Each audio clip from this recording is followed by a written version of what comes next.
So there you go, that is a 3D. Okay, so you guys seeing that. So okay, right there. So let's move this out the way. Okay, so you can see that very clearly, right? So we have all that. Okay, because I already arranged it. Okay, we can do a lot of things.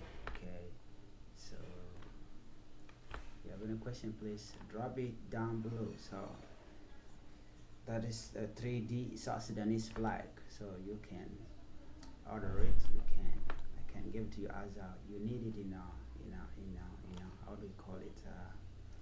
Maybe I can remove the background and send it to you, or you can simply take it as a data if you want to. Okay, because this is very important. So there we have our 3D flag right here. Okay, so all you guys gotta do is that grab it, okay, and you can put it into good use, so it could help us. So there we go. So you want to know how I made all this flag, so you can check the link below down there, because I want you guys to understand how I make things. So I think this is a work in progress, so we gotta work together. We gotta do something about all this. Okay, so it's very important. So that is the 3D guys that I want to share with you. So what you guys gonna do right now is simply smash the subscribe button. That's it. That's nothing small. Thank you for watching, guys. Bye bye.